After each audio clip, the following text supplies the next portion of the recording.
우리가 지난주 말씀을 통해서 이 산마리아 여자가 자신이 가지고 있는 물동이를 버려두고 갔다는 말씀을 보았습니다. 주님을 만났더니 자신의 것을 버릴 수 있었다.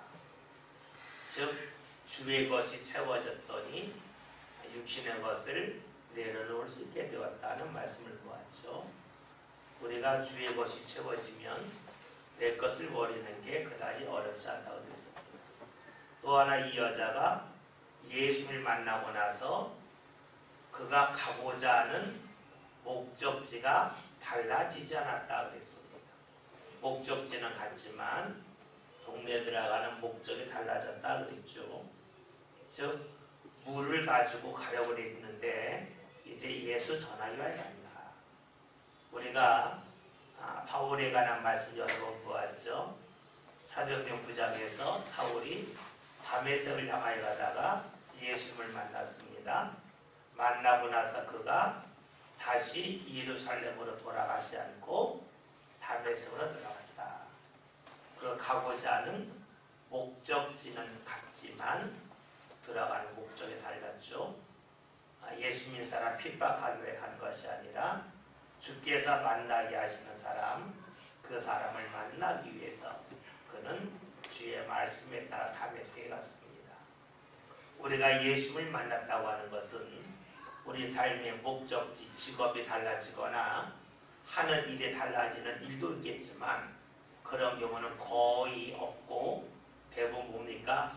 목적지는 같은데 가서 하는 그 목적, 일이 달라진다는 것을 보았죠. 그리고 이언이 물동이를 버려두는 자신의 것을 버리고 난 다음에 사람들에 가서 예수를 전하지요. 자신을 통해서 사람들이 예수를 만나게끔 합니다. 무엇을 합니까? 자신이 징검다리가 되고자 합니다.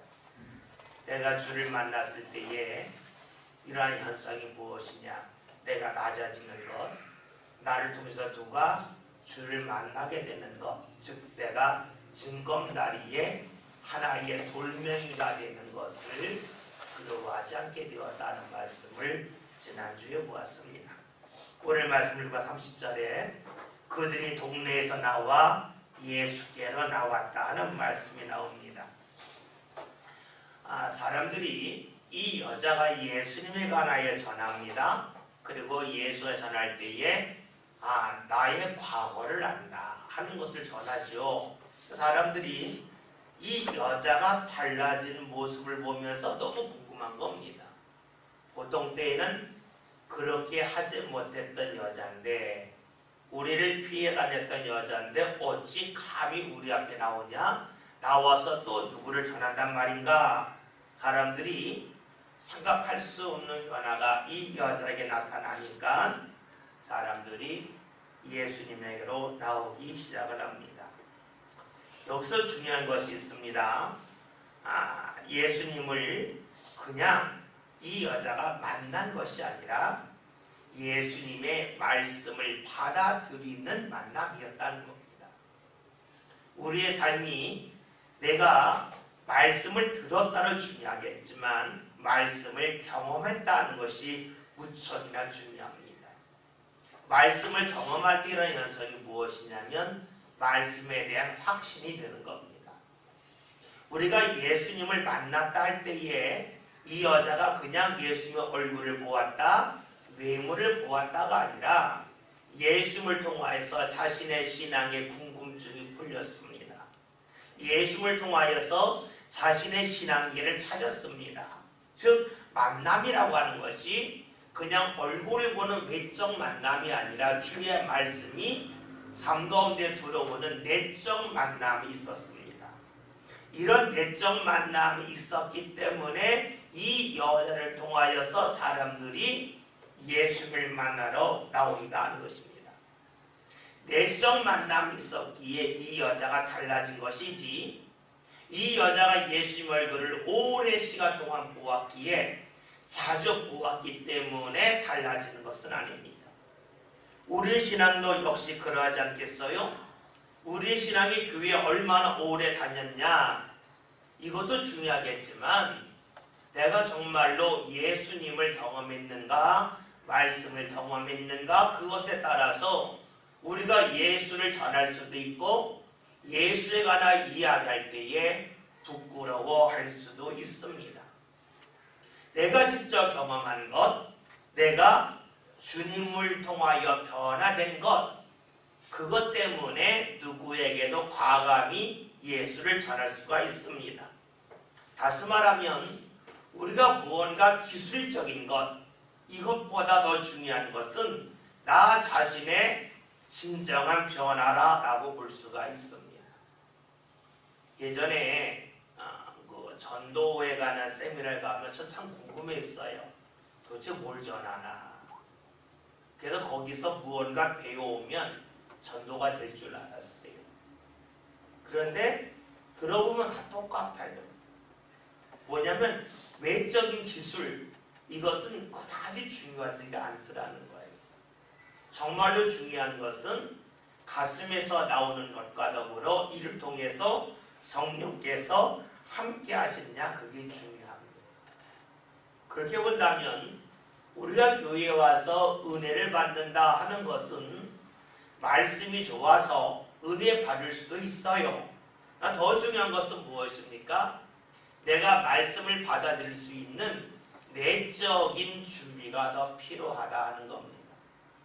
다시 말해서 내 심령이 뜨거워지고 내가 주님을 향한 열정이 있다 하면 어떤 말씀을 들어도 그냥 믿음으로 받아들이지만 그런 준비가 없이 말씀을 듣게 되면 말씀을 비판하고 싶고 정말로 그럴까 하는 의심이 들 수밖에 없겠죠. 그래서 우리가 말씀을 듣고 할 때에 필요한 것이 무엇이냐면 말씀을 많이 듣는 것도 중요하지만 우리가 충분히 기도와 찬송으로 우리의 삶 가운데 주를 만날 준비를 하는 것이 더욱더 중요하다는 겁니다. 제가 여러 번 말씀드렸죠. 여러분이 누구하고 이야기할 때에 차분하게 말하고 싶어요. 그런데 여러분이 100m를 철벽 질주하고 와서 누군가하고 이야기할 때 차분하게 말하고 싶어요. 됩니까? 안 되죠. 아무리 마음은 있어도 내가 100m 달리기에서 숨이 헐떡거리는데 어떻게 차분하게 말해요? 절대로 차분하게 말 못합니다. 어떻게 해요? 쉬어야 돼요. 기다려야 돼요. 그래야 내가 차분하게 말할 수도 있습니다. 우리가 하나님의 말씀을 들을 때에도 세상에 열심히 달렸습니다. 그리고 교회에서 말씀을 듣습니다. 그 들려질까요? 어렵겠죠? 그 우리가 뭐 하는 겁니까? 가급적 내가 올 수 있는 시간에 보면서 먼저 와서 예배를 준비하는 이유는 우리의 영적인 호흡을 준비하는 것이 되겠죠. 이런 준비 없이 한다면 100m를 달리고 나서 말하는 것과 누구의 말을 듣는 것과 비슷할 겁니다. 우리가 교회 일찍 와서 왜 준비해야 될까? 우리의 육신의 모습을 보면 우리의 영적인 모습도 짐작할 수가 있잖아요. 육신의 준비하듯이 영적인 준비를 하면 우리는 신앙생활을 다 잘할 수밖에 없어요. 그러나 우리는 흔히 영이 육보다 중요하다고 말은 하지만 육에 준비하는 만큼 영적인 준비를 하지 못할 때가 많죠. 그것은 무엇을 말합니까? 내 입이 거짓되다는 겁니다. 내가 육신의 일을 준비하듯이 신앙의 일을 준비하면 우리는 충분히 하나님의 역사하심을 넉넉히 경험할 수가 있겠죠. 오늘 이 여자가 말을 할 때에 사람들이 왔습니다. 왜 그렇습니까? 이 여자가 말을 논리적으로 잘했기 때문에 설득력 있게 말했기 때문일까요? 아니라는 겁니다.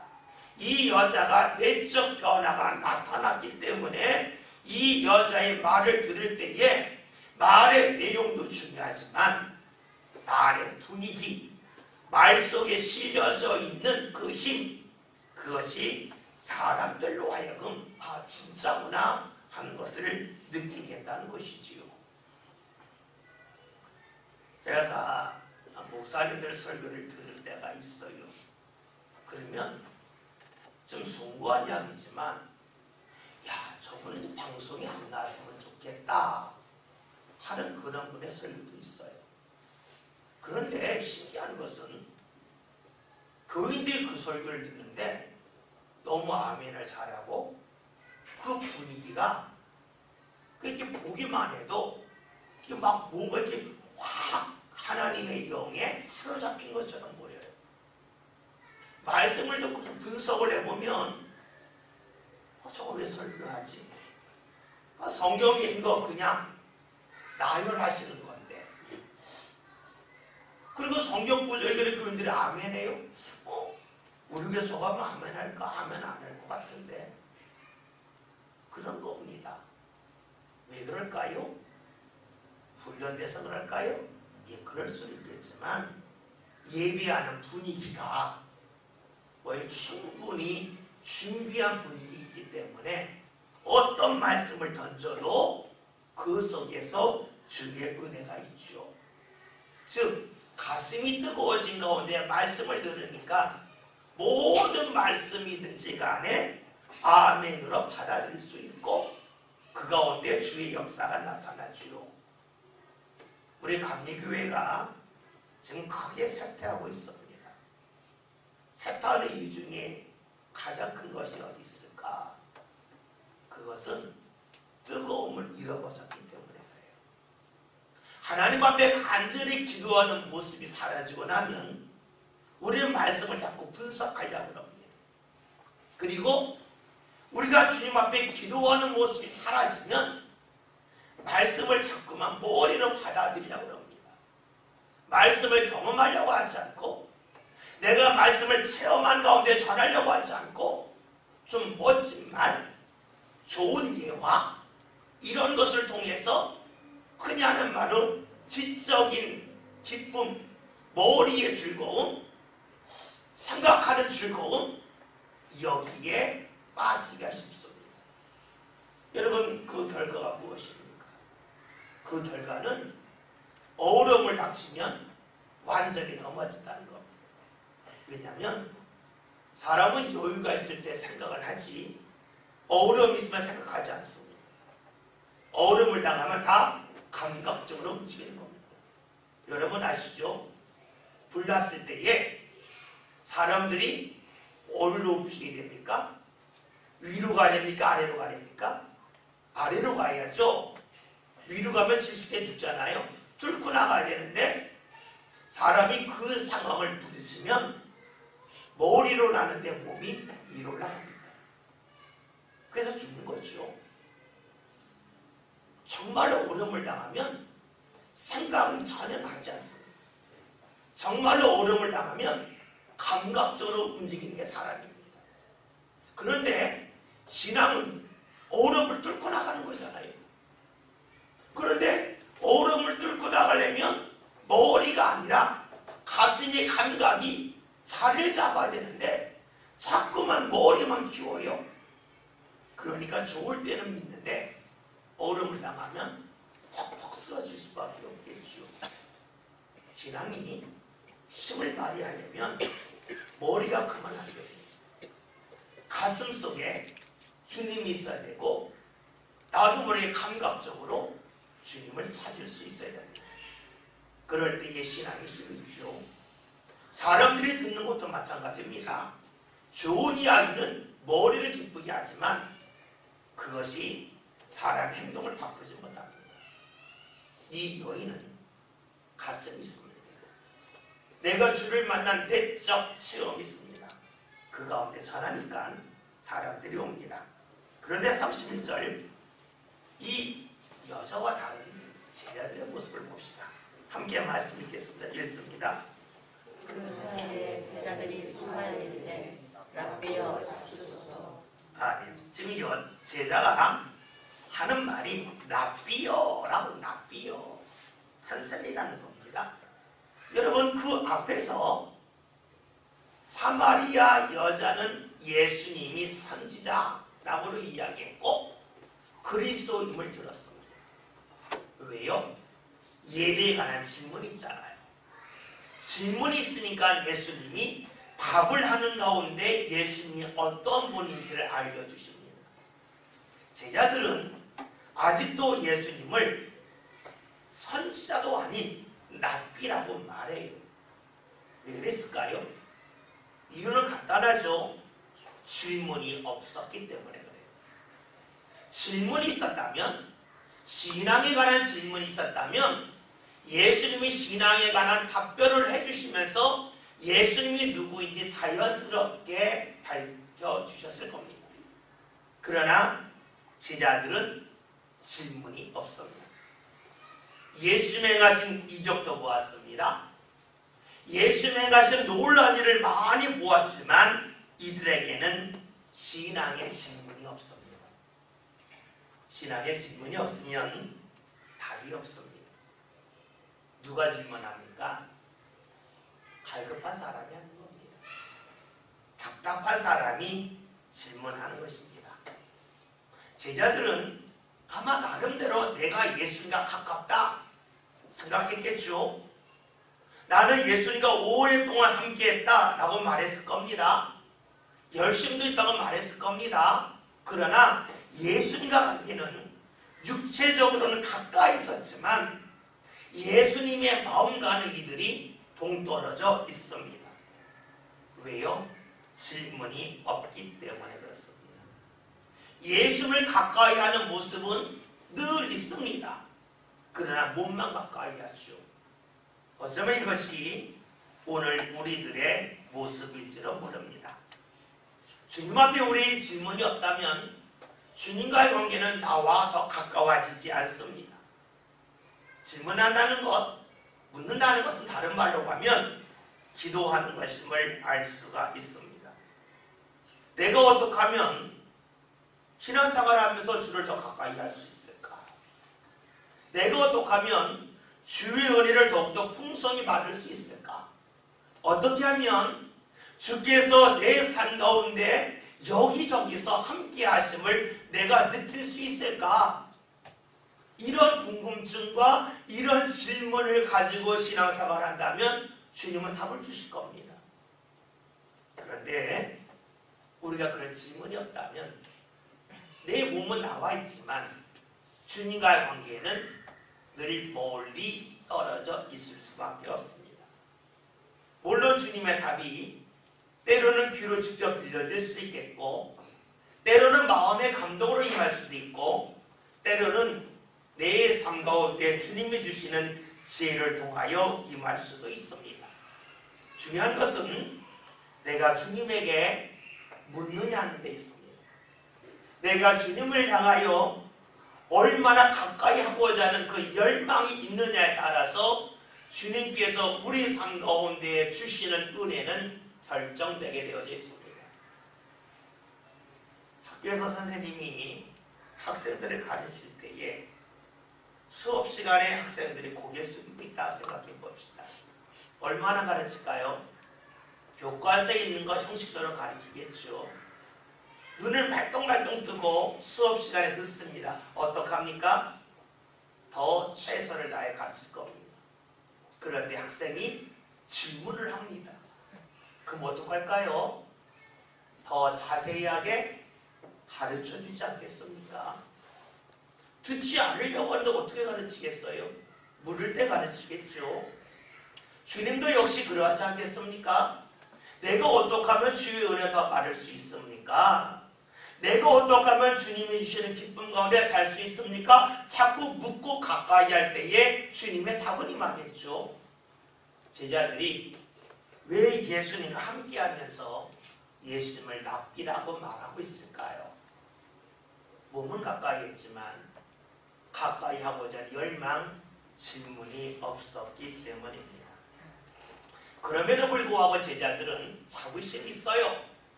내가 주를 가까이 한다는 겁니다. 그 자부심을 넘어서서 어떤 자부심이냐면 내가 주를 책임진다고 하는 그 마음도 있어요. 오늘 말씀을 보면 제자들이 식사하셨습니까? 라고 묻습니다. 왜요? 자신들의 동네 가서 무언가 먹을 것을 구해왔기 때문일 것입니다. 그렇다면 제자들은 어떤 마음일까요? 야, 내가 예수님을 책임진다. 그런 마음에 뿌듯함이 있지 않았겠습니까? 내가 예수님과 함께하면서 예수님을 따라간다 하는 그것보다는 내가 예수님을 좀 도왔다. 이런 마음을 그들은 가지면서 기뻤을 것입니다. 사람은 자신의 그 존재감을 드러내길 좋아하죠. 그 존재감이 내가 무언가 도와줌을 통해서 남이 못하는 것을 함을 통해서 그 존재감을 확인하고자 합니다. 그럼 여러분, 신앙의 존재감은 어디 있을까요? 내가 주를 돕는 데 있을까요? 아니죠. 내가 주의 말씀에 따름이 있지 않겠습니까? 내가 어떻게 주를 돕겠어요?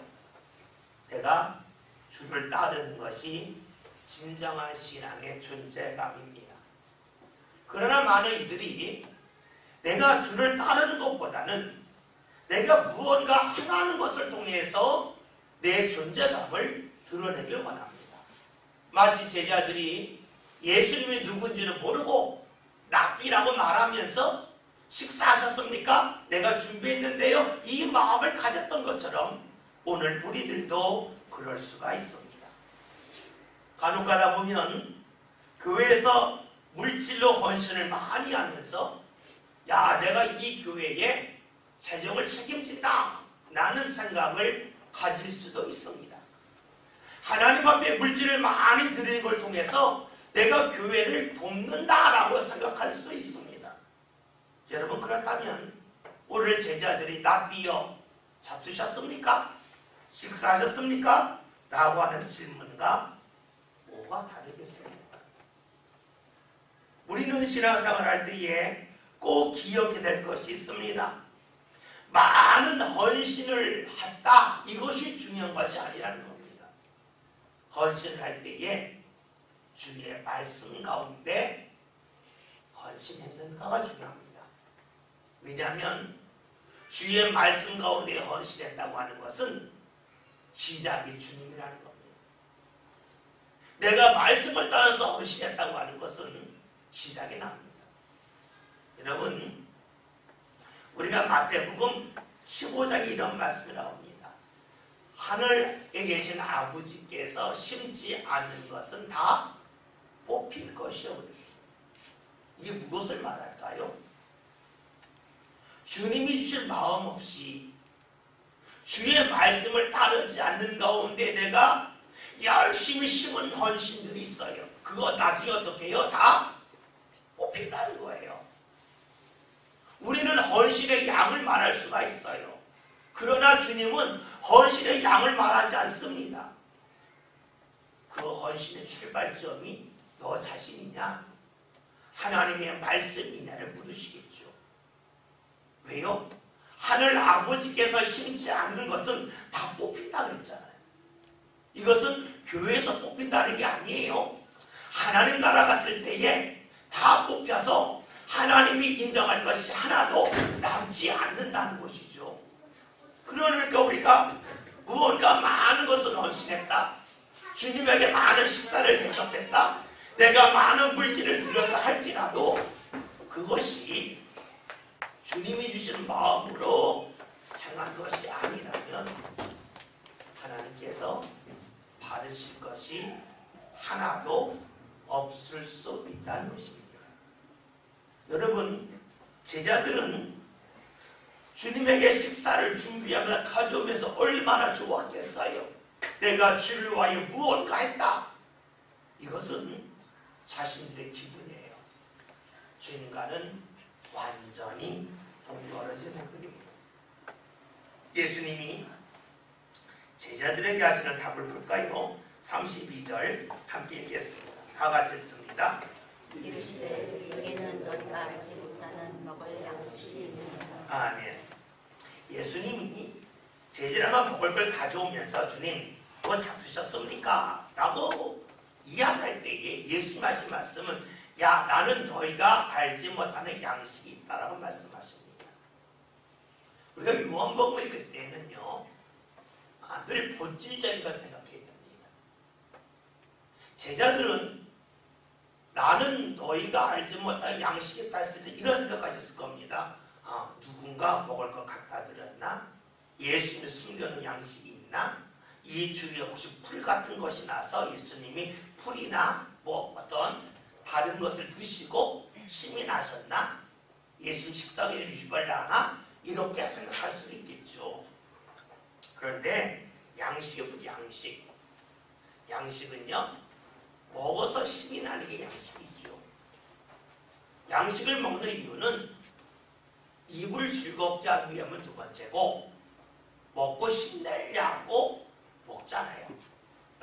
양식이라고 하는 것은 우리가 말씀을 읽을 때의 어떤 곡식 이렇게 읽기보다는 힘을 내게 하는 것 이렇게 읽으면 쉽겠죠.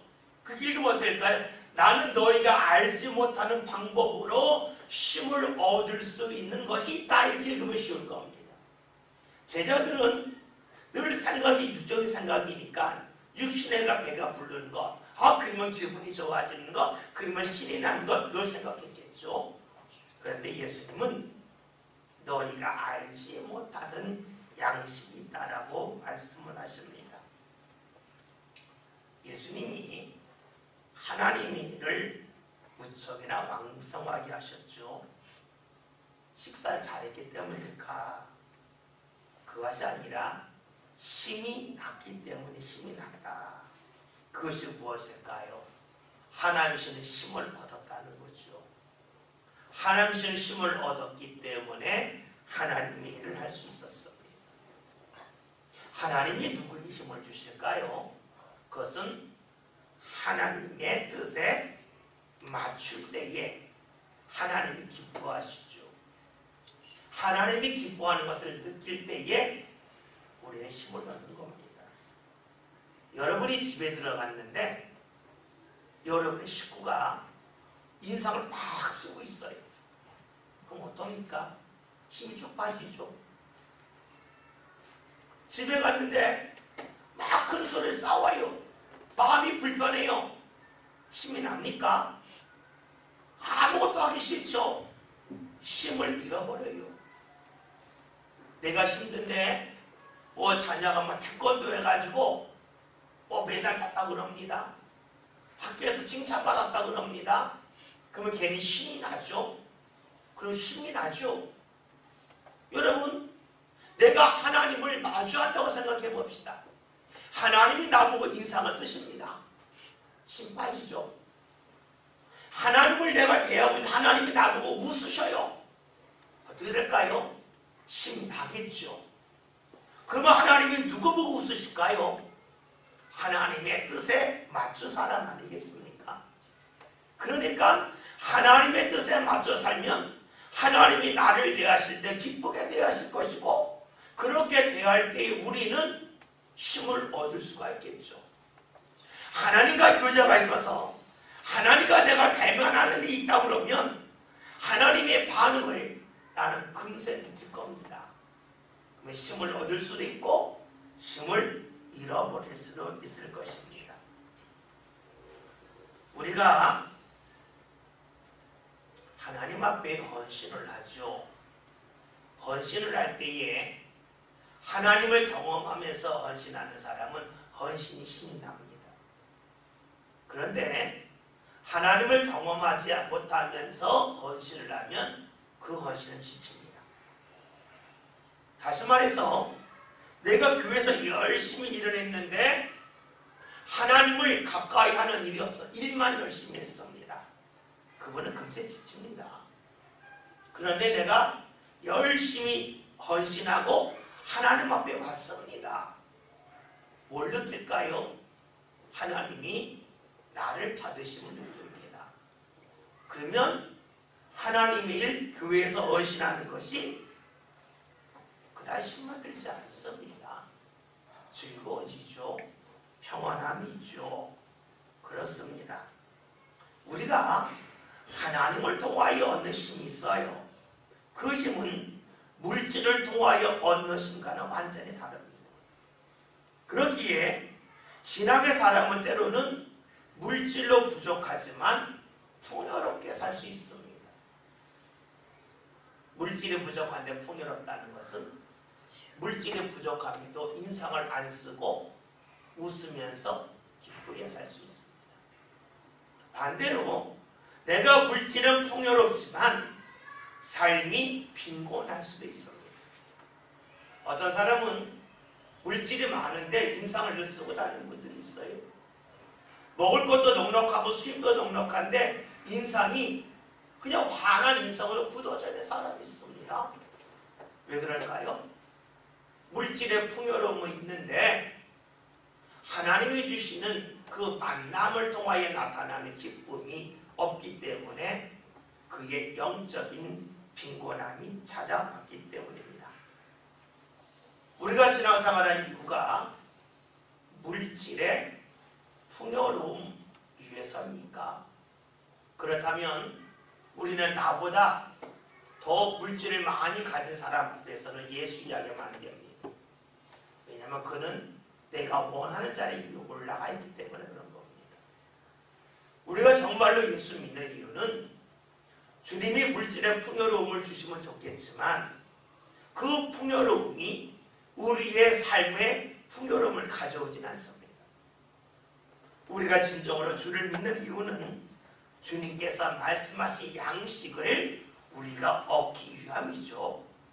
하나님을 통하여 내 삶 가운데 평안할 수가 있고, 그리고 내가 분노하지 않을 수 있고 부드러울 수 있고 평안할 수 있기 위함을 위해서 우리가 주의 은혜의 자리를 사모하는 것 아니겠습니까? 우리가 신앙생활 하면서 이 초점이 흐려지지 않았으면 좋겠습니다. 자꾸만 우리는 물질이 있어야 잘 산다라고 생각합니다. 정말로 그게 잘 사는 걸까? 그렇진 않을 것입니다. 부자로 살 수 있어도 그가 정말로 제대로 사는 것은 아닐 것입니다. 여러분이 생각할 때에 한 달에 10만 원만 우리 집에서 식비를 얻었으면 행복할 것 같죠? 더 잘 먹겠죠? 그렇다고 집이 웃을까요? 싸움이 사라질까요? 서로 간에 미워하고 서로 간에 갈등하는 게 없어질까요? 똑같습니다. 물질이 많아져도 그 속에 갈등이 있습니다. 나중에 깨닫는 것이 있죠. 야, 이게 지옥이구나. 이게 지옥이구나. 풍요로움 속에서도 감사할 줄 모르고 풍요로움 속에서도 다투고, 여러분 이것이 천국은 아니죠. 우리가 주님이 나는 너희가 모르는 양식이 있다 그럽니다. 우리가 그것 때문에 신앙생활을 하는 거죠.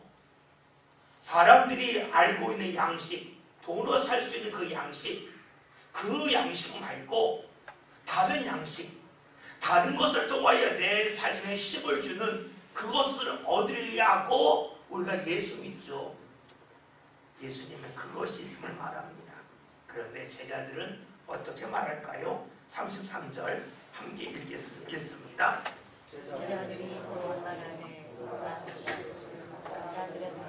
아멘. 제자들의 지금 이야기는 전형적인 주님을 모르는 사람의 이야기입니다. 주님의 말씀을 그냥 글자 그대로 받아들이는 사람입니다.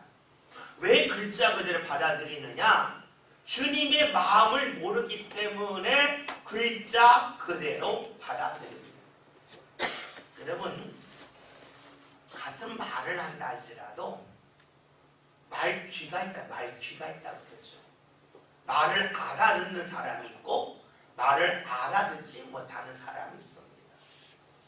말귀가 있다고 하는 것은 그 사람이 센스가 있다는 말도 되겠지만 상대의 마음을 알면 말귀가 있다고 그럽니다. 상대의 마음을 모르면 말귀가 없다고 그러죠. 지금 제자들이 말귀가 없잖아요. 누가 양식을 갖다 드렸나 보다. 그들이 생각하는 양식은 철저하게 몸은 육신의 양식입니다. 제자를 통하여 알 수 있는 것이 있어요. 사람은 자기 수준에서 생각합니다. 세상만 그런 게 아니에요. 하나님의 말씀을 들을 때에도 우리가 하나님 앞에 설 때에도 자신의 수준에서 생각합니다. 왜 자신의 수준에서 생각할까요? 그 이유는 예수님과 함께 하면서도 자신의 생각을 내려놓고자 하는 마음 없이 내 생각 위에다가 주님이 주시는 무언가 얻었겠다, 나는 가만히 있고 주님이 주시는 옷을 입겠다고 하는 그 마음이었기 때문에 그렇습니다. 우리가 신앙생활 할 때에 나는 가만히 있고 교회에서 무언가 말씀을 통해서 내가 덧입겠다, 그 마음 갖기가 참 쉽습니다. 신앙은 내가 무언가 덧입기에 앞서서 내 것을 벗는 게 먼저입니다. 내 제자들은 내 것을 벗어버리는 일을 하지 않고 나를 끝까지 고집하는 일을 합니다. 여러분, 내 것을 고집하면 고집할수록 주의 말씀을 들을 때에도 내 생각으로 주의 말씀을 판단합니다. 그러면 주의 말씀이 아무리 많이 임한다 할지라도 그 말씀을 이해할 수도 없고 받아들일 수도 없습니다. 제자들은 예수님이 야 나는 너희가 뭐 양식이 있다 할 때에 추측했죠. 아, 누가 양식을 갖다 드렸나 보다.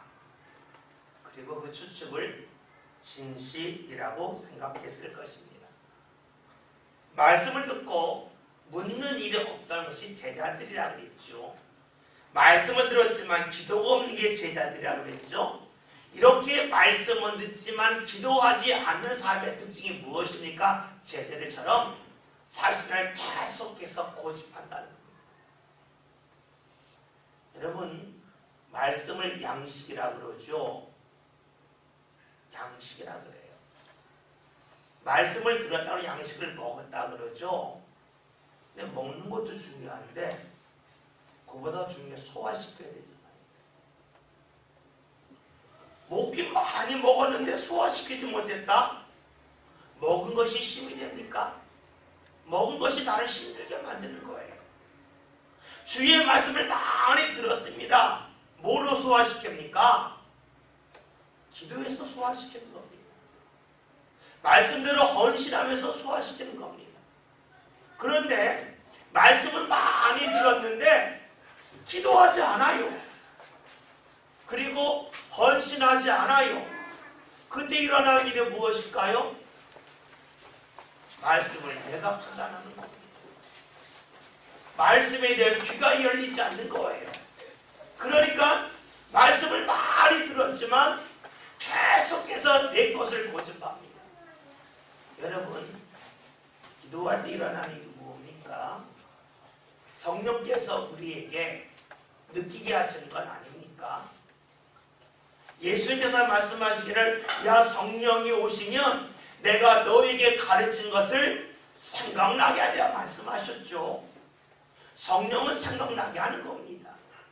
내가 말씀을 듣고 기도할 때에 정말로 이 말씀 가운데 내가 필요한 말씀을 생각나게 하시고 나의 잘못된 부분을 깨닫게 하시는 것이 바로 성령이 하시는 일이죠. 그래서 우리가 기도함을 통해서 말씀을 소화시킬 수 있습니다. 그리고 헌신함을 통해서 말씀이 살아있는 말씀인지 아닌지를 분명히 알 수 있습니다. 제가 여러 번 말씀드렸죠. 저는 교회가 그리스도의 몸이다. 성경이 있지만 이 말씀을 제가 믿은 것은 제가 몸을 띄면서 믿었어요. 교회를 하고 나서 땀을 확 흘리고 교회를 하고 나서 찬송하고 기도하면 너무 잘 되는 거예요. 피곤해서 안 되는데 잘 돼요. 왜요? 교회가 그리스도의 몸이니까. 주님이 내가 교회에서 이런 걸 받으시니까 제가 기도할 때 저와 함께 하시고 그러니까 기도가 잘 되죠. 그러니까 제가 교회는 그리스도의 몸이야 이게 믿어져요. 여러분 그게 믿어지면 그 다음에는요 교회가 중요하다는 것이 자연스럽게 이어져요. 교회가 그리스도의 몸이라고 하는 것이 성경에 있는데 내가 그것을 머리로는 아는데 삶으로 경험하지 못했다. 그럼 어떻게 될까요? 에이 뭐 교회 뭐 일 시간 나면 하고 시간 나지 않으면 안 하고 에이 교회 뭐 여기도 있고 저기도 있고 머리로 다 맞아요. 근데 머리로 맞는 것이 삶으로 맞진 않잖아요. 머리로 맞는 것이 내가 경험적으로 맞진 않아요. 그런데 경험하고 나면 내 머릿속에 있는 것이 하나하나 정리가 됩니다. 하나님 이거 좋아하시는구나. 그럼 분별력은 머리 있지 않잖아요. 자꾸 몸으로 부딪히다 보면 분별력이 생기죠. 몸으로 부딪히고 행하다 보면 자연 이것이 맞다. 이것이 틀리다. 이거 하면 좋을 거다. 이거 하면 안 좋을 거다. 세세한 느낌이 나죠. 우리 큰애가 중학교 3학년 때에 세계 일주를 한 적이 있어요. 근데 제가 말리에서 보냈어요. 근데 제 아들이 했던 말 중에 머릿속에 떠나지 않는 말이 있어요. 그 당시 제 친구가 이집트에서 그 교회에서 목회를 했어요. 카이로. 그래서 그 집에 가게 했다가 이집트 여행하고 왔어요. 저한테 와서 한 이야기, 아빠 제가 이집트 가봤더니 그 사람들이 왜 태양을 중심으로 생각하고 그걸 믿었는지 알겠어요. 여러분 거기 가서 부딪혀 보니까 하늘에 태양권이 없는 거예요. 나무도 별로 없고 태양만 강렬하게 빛나니까 이거 중심으로 가랬구나 추측이 되더라는 거예요. 아무리 책으로 읽어도 몰라요. 몸으로 부딪히면 금세 알아요. 여러분 말씀이 그래요. 신앙이 그래요. 교회가 그리스도의 몸이다. 말씀을 외운다 한들 그것이 믿어집니까? 아니죠. 여러분이 교회에서 헌신해 보세요. 그리고 교회에서 정말로 헌신하고 주님 앞에 기도하고 찬송해 보세요. 하나님 다 받으셨는지 안 받으셨는지 그거 다 알아요. 안 해서 그래요. 그리고 어떻게 돼요? 말씀이 믿어져요. 경험되니까.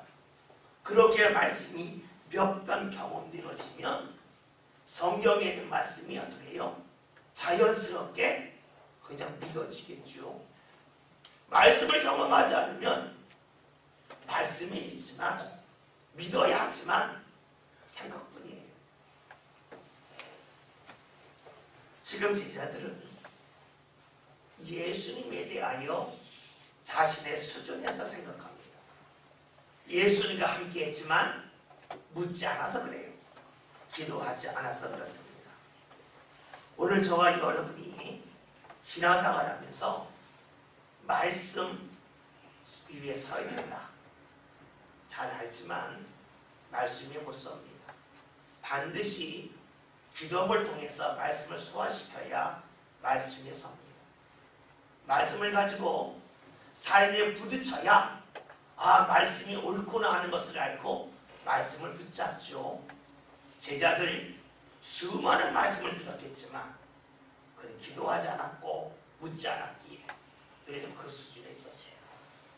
오늘 저와 여러분의 신앙이 신앙생활 오래 했지만 주님과의 거리가 평행선이 되지 않았으면 좋겠습니다.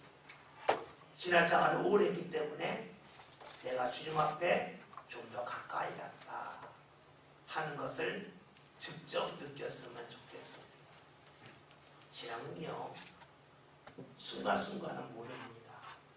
그러나 1년 정도 지나고 나서 1년 전에 내 모습을 떠올리면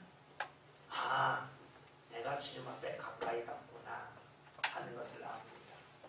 그것이 나에게 1년 전에 어떤 은사가 임했다 그래서 하는 것은 아닙니다. 내 삶을 보면 압니다. 내가 얼마나 분노하고 있는가, 내가 얼마나 여유로워졌는가, 내가 다른 사람을 볼 때에 얼마나 따뜻한 눈으로 보는가, 아니면 여전히 비판적인 눈으로 보는가. 1년 전의 자신을 한번 떠올리면서 살펴보십시오. 그러면 똑같은 분도 있고, 아, 내가 달라졌구나 하는 것을 느끼는 분이 있을 겁니다. 누굽니까? 주님 앞에 가까이 간 사람입니다. 누가 주님 앞에 가까이 간 사람입니까? 말씀을 듣고 묻는 사람입니다. 기도하는 사람입니다. 말씀대로 살아보는 사람입니다. 그러면 1년 전의 내 모습과 내가 지금 달라져 있음을 발견할 것입니다. 우리 삶 가운데 사람이 알지 못하는 양심, 다른 사람은 얻을 수 없는 그 힘을 하나님으로부터 공급받는 그 일이 저와 여러분의 삶 가운데 나타나서 예수님이 하신 말씀, 야, 나는 너희가 알지 못하는 양식이 있다. 이 말씀이 우리 삶 가운데 경험되어지는 말씀이 되었으면 좋겠습니다. 그래서 저와 여러분이 주의 말씀의 자리에 주님과 더욱더 가까이 삶 가운데 교제하고 함께하는 역사가 나타날 수 있기를 주의 이름으로 기도드립니다. 기도합니다.